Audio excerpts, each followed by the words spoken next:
What did Bruce Lee do before throwing his punch? Most of you would say he prepared, but the truth goes far deeper than that. Before that punch reached its target in Bruce's mind, that movement had already happened thousands of times. And this wasn't just imagination or visualization, this was the deepest secret of quantum physics. When Bruce Lee wrote in his journal, he wasn't just recording his thoughts, he was constructing his reality. Modern science is only beginning to understand this now, but Bruce Lee was living it 50 years ago. Today I'm going to reveal Bruce Lee's most guarded secret, the quantum mind technique that turned an unknown martial artist into a global legend. Welcome to the Bruce Lee Academy, where we don't just talk about philosophy, we decode the hidden mechanics of human potential that Bruce Lee mastered. In 1969, Bruce Lee sat down and wrote a letter that would shock the world decades later. He wrote, "By 1980, I will be the most famous Asian movie star in America and I will have earned $10 million. This wasn't a wish, this wasn't a dream, this was a quantum declaration." You see, Bruce Lee understood something that quantum physicists were just discovering in laboratories. In quantum mechanics, there's a principle called the observer effect, which states that the act of observing changes the thing being observed. A particle exists in multiple states simultaneously until someone observes it, and then it collapses into one definite reality. Bruce Lee applied this exact principle to his own life. He observed his future self with such clarity and conviction that the quantum field had no choice but to collapse into that reality. While other actors hoped and wished, Bruce declared and embodied. He didn't say "I want to be famous," he said "I am becoming the most recognized martial artist in the world." Every morning, Bruce would sit in meditation and observe his future as if it were happening right now. He would see himself on movie sets, feel the lights on his face, hear the director yell action. This wasn't daydreaming, this was scientific manifestation. Neuroscientists today confirm that the brain cannot distinguish between a vivid mental experience and a real physical one. When Bruce visualized his success with full sensory detail, his neural pathways fired as if it was actually happening. His subconscious mind received the command that this reality already exists. The reticular activating system in his brain, the filter that determines what you notice in the world, was programmed to spot opportunities that aligned with his vision. This is why Bruce saw chances where others saw obstacles. His quantum mind was tuned to the frequency of success. Most people observe their current limitations and by observing them, they reinforce them. Bruce Lee observed his unlimited potential and by observing it, he materialized it. The quantum field responded to his focused observation. This is the first law of Bruce Lee's manifestation. You don't attract what you want, you attract what you are observing as already real. Every single night before sleeping, Bruce Lee would enter what he called his mental cinema. This wasn't casual daydreaming, this was a disciplined practice more rigorous than his physical training. He would lie down, close his eyes, and construct a complete sensory movie of his desired reality. Let me break down exactly how Bruce did this because this technique alone can transform your entire life. First, he engaged all 5 senses simultaneously, not just vision. He would see himself performing the perfect technique in ultra-high definition, every muscle fiber, every bead of sweat. He would hear the impact of his strikes, the whoosh of air, the roar of the crowd watching him. He would feel the texture of his training equipment, the temperature of the room, the adrenaline coursing through his veins. He would even smell the scent of the training hall and taste the salt of his own sweat. This multisensory engagement is what neuroscientists call embodied cognition. When you activate all senses in your visualization, your brain releases the exact same neurochemicals as if the experience were physically happening. Bruce's brain was literally experiencing success every single night, building neural superhighways to that reality. Second, Bruce always visualized in the present tense, never in the future. He didn't imagine "I will be successful someday," he experienced "I am successful right now." This is crucial because the subconscious mind only operates in the present moment. When you project success into the future, you're actually programming your mind to keep it perpetually out of reach. Bruce collapsed the timeline by bringing his desired reality into the now. Third, he infused every visualization with powerful emotion. He didn't just see success, he felt the overwhelming joy, the pride, the gratitude, the love. Emotion is the language of the quantum field. A thought without emotion is like a seed without water, it cannot grow. Bruce's visualizations were drenched in the ecstatic feeling of achievement. Fourth, he practiced consistency with obsessive discipline. This wasn't a once-a-week thing, this was twice daily, 10 minutes in the morning and 10 minutes at night, without exception. The quantum field responds to repetition and frequency. One visualization creates a ripple, but daily visualization for months creates a tsunami of manifestation. Bruce understood that you cannot microwave manifestation, you must commit to the process.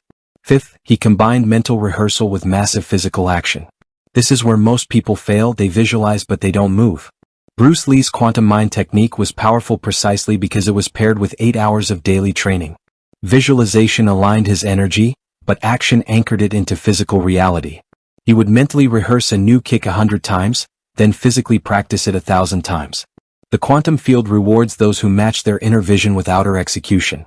By the time Bruce stepped onto a movie set or into a fight, he had already lived that moment hundreds of times in his mental cinema.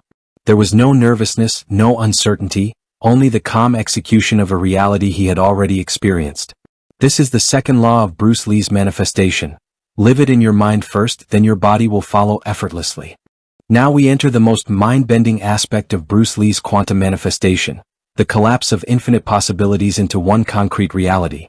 In quantum physics, before observation, a particle exists in superposition, meaning it exists in all possible states simultaneously. You are both successful and unsuccessful, both healthy and sick, both wealthy and poor, all at the same time in the quantum field. What collapses one of these possibilities into your lived reality? Your sustained focus and energetic frequency. Bruce Lee mastered the art of energetic frequency management better than anyone in history. He understood that every emotion carries a specific vibration, and that vibration determines which quantum possibility materializes in your life. Low-frequency emotions like fear, doubt, anger, and jealousy keep you locked in limitation. High-frequency emotions like love, joy, gratitude, and excitement pull you into expanded realities. Bruce constantly monitored his internal state. When he caught himself in doubt, he would immediately shift into certainty through physical movement and mental affirmation. He would do explosive push-ups, shadow box with fury, or shout his goals out loud to break the low-frequency pattern. He knew that you cannot manifest from a state of lack, you can only manifest from a state of overflow. This is why Bruce always spoke from abundance, even when he had nothing. When he arrived in America with $100 in his pocket, he didn't say I am poor, he said I am building an empire. His language matched the reality he was collapsing from the quantum field. Here's the shocking truth that most manifestation teachers won't tell you. Bruce Lee's most powerful manifestation happened during his darkest hour. In 1970, Bruce suffered a devastating back injury. Doctors told him he would never kick again, that his martial arts career was finished. He was bedridden for 6 months. But instead of collapsing into despair, Bruce used this time to perform the greatest quantum leap of his life. While his body was immobilized, his mind became a superconductor of manifestation energy. He read over 2,000 books on philosophy, psychology, and metaphysics. He visualized not just recovery but superhuman strength. He wrote detailed plans for a new fighting system, Jeet Kune Do. He scripted future movies in his notebooks. What doctors said would take a year to heal, Bruce accomplished in 3 months. His quantum mind refused to accept the diagnosed reality. He observed a different possibility with such unwavering focus that his cells reorganized to match it. Medical science calls this spontaneous remission or the placebo effect, but Bruce Lee knew it as quantum manifestation. Your mind is not in your body is in your mind. When you change the mental blueprint, the physical structure must follow. This is why Bruce emerged from that injury stronger, faster, and more philosophically profound than ever before. The breakdown became the breakthrough because he used quantum principles. His focus never wavered from the reality he chose to collapse. This is the third law of Bruce Lee's manifestation. Your current circumstances are just one possibility, shift your frequency and you shift your reality. Let me tell you the one thing that separated Bruce Lee from every other dreamer in the world. Absolute, unshakable, relentless consistency. Most people visualize for a week, see no results, and quit. Bruce Lee visualized the same goal for years without a single day off. This is the consistency principle, and it's the missing key in 99% of manifestation attempts. In quantum physics, sustained coherence is required to collapse a wave function into matter. A fleeting thought creates a fleeting ripple, but sustained focus creates a gravitational pull so strong that reality bends toward you. Bruce never said maybe I'll be successful or I hope this works. He said I will be, no I am. There was zero wavering, zero negotiation with doubt. When you say maybe, you send a split signal to the quantum field. You're essentially saying I want this but I also don't believe it's possible. The universe receives mixed frequency and returns mixed results. Bruce's declarations were clean, sharp, absolute. He spoke in present tense affirmations, I am the highest paid Asian actor, I am in perfect physical condition, I am expressing myself honestly. Not I will be but I am, right now in this moment. This linguistic precision matters more than you think. Your subconscious mind and the quantum field respond to the energetic signature of your words. Future tense keeps manifestation in the future, present tense brings it into now. But here's where most people misunderstand manifestation completely. Bruce Lee didn't just sit around visualizing and affirming, he backed up every mental declaration with obsessive physical action. Manifestation without action is delusion. Bruce trained 8 hours a day physically and another 4 hours mentally. He read, he wrote, he visualized, he meditated, and then he got up and punched until his knuckles bled.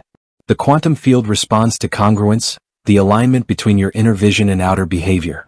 If you say I am successful but spend your day watching television and complaining, you're broadcasting static. Bruce's entire life was a coherent broadcast of one message: I am a master.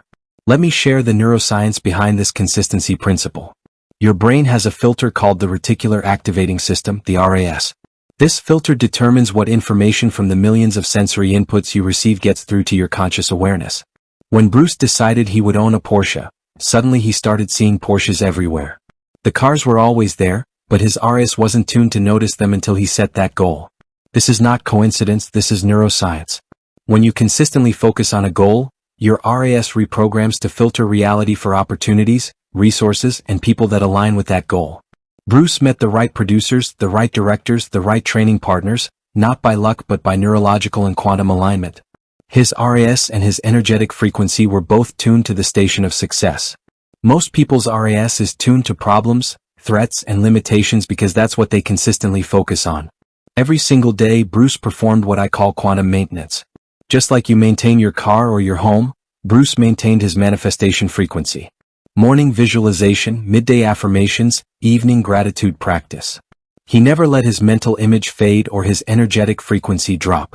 This daily maintenance created a compounding effect. Day 1 of visualization might create a tiny shift, day 30 creates momentum, day 300 creates an unstoppable force. Bruce's consistency turned him into a human magnet. This is the fourth law of Bruce Lee's manifestation. Manifestation is not an event, it's a lifestyle of consistent energetic alignment. Now we arrive at the most magical part of Bruce Lee's quantum manifestation journey, synchronicity.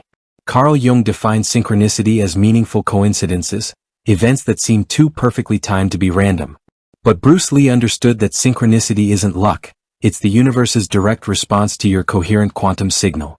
When you align your thoughts, emotions, words, and actions toward a single vision, the quantum field rearranges external reality to match your internal reality. Let me give you concrete examples from Bruce's life that will blow your mind. In 1964, Bruce was teaching martial arts in a small school, completely unknown outside his local community. He had been visualizing global recognition for years. Then, seemingly out of nowhere, a hairstylist who had trained with Bruce mentioned him to a producer. That producer invited Bruce to audition for a role in a new TV series. That series was The Green Hornet, and it launched Bruce into American consciousness. Coincidence? No, synchronicity. Bruce's quantum signal had reached such intensity that the universe had to respond. Here's another one. Bruce needed a training partner who could match his speed and philosophy. He had visualized this person clearly. Then one day, a champion karate fighter named Chuck Norris walked into Bruce's school randomly. They became lifelong friends and training partners. Chuck later said he didn't know why he walked into that particular school that day, something just pulled him there. That pull was Bruce's quantum magnetism. The most profound synchronicity happened with Bruce's philosophy itself. While bedridden from his back injury, Bruce read a book by Krishnamurti about spiritual freedom and formlessness. The exact principles Bruce had been developing in martial arts were mirrored in this spiritual text. This wasn't coincidence, this was the universe confirming that Bruce was on the right path. When the student is ready, the teacher appears, and sometimes the teacher is a book, a person, or a seemingly random event. But here's what you must understand. Synchronicity only appears to those who are paying attention. Bruce lived in a state of heightened awareness. He noticed the subtle signs, the strange coincidences, the unexpected opportunities. Most people experience synchronicities every day but dismiss them as random or meaningless. Bruce honored every synchronicity as a message from the quantum field. When a thought popped into his head to call someone, he called immediately. When he felt drawn to a certain location, he went. This responsive awareness kept him in the flow of universal intelligence. Synchronicity is also a feedback mechanism. When you're aligned with your manifestation, synchronicities increase. When you're off track, they decrease. Bruce used synchronicities as his compass. If doors were opening effortlessly, he knew he was aligned. If everything felt like a struggle, he knew he needed to adjust his frequency. This is radically different from how most people operate. Most people force and push, trying to make things happen through sheer willpower. Bruce learned to align and allow, setting the intention clearly and then staying alert for the universe's response. The universe speaks through people, through opportunities, through so-called accidents. Bruce's meeting with Linda, his future wife, happened because he was demonstrating martial arts at a university event he almost didn't attend. One small decision, prompted by inner intuition, changed his entire life trajectory. This is synchronicity in action. Your job is not to control every detail of how your manifestation unfolds. Your job is to hold the vision, maintain the frequency, take inspired action, and stay awake to the signs. The quantum field has intelligence far beyond your conscious mind. It will orchestrate events, align people, and create pathways you could never have planned logically. Bruce's rise to global icon status involved a chain of events so intricate and perfectly timed that no human could have designed it. But the quantum field could and did. This is the fifth law of Bruce Lee's manifestation. Trust the synchronicities, they are the universe's way of saying you are on the right path. Bruce Lee's quantum mind wasn't a superpower reserved for legends. It was a learnable skill accessible to anyone willing to apply these principles with discipline. Everything I've shared with you today, the observer effect, the mental cinema technique, frequency management, consistency, and synchronicity, these are not theories, these are practical tools Bruce used daily. The only difference between Bruce Lee and most people is that he actually applied what he knew while others just collected information. Right now, in this very moment, you have the same quantum potential Bruce had. The field of infinite possibilities surrounds you just as it surrounded him. The only question is, will you observe yourself as limited or will you observe yourself as limitless? Will you visualize once and quit or will you commit to daily mental rehearsal for the next year? Will you speak in maybes or will you declare your reality with absolute certainty? Bruce Lee proved that a human being with a focused mind and aligned action can bend reality itself. He came from nothing, faced racism, poverty, and career-ending injury, yet he manifested exactly what he wrote in that letter in 1969. If you want to learn more about Bruce Lee's hidden philosophies, the principles that modern self-help gurus are just now discovering, then subscribe to this channel right now. This is the Bruce Lee Academy, where we don't just tell inspiring stories, we decode the actual mechanics of human transformation that Bruce Lee mastered. Hit that subscribe button, turn on notifications because in the next videos we're going deep into Bruce Lee's secrets that will completely change how you see reality. We're talking about principles so powerful that once you understand them, you can never see yourself as ordinary again. Remember, Bruce Lee said, knowing is not enough, we must apply, willing is not enough, we must do. So don't just watch this video and forget it, choose one technique today and apply it for the next 30 days. Your quantum mind is waiting to be activated. Until the next lesson, stop being someone who just dreams, become the warrior who manifests that dream into reality through focused quantum intention and relentless action.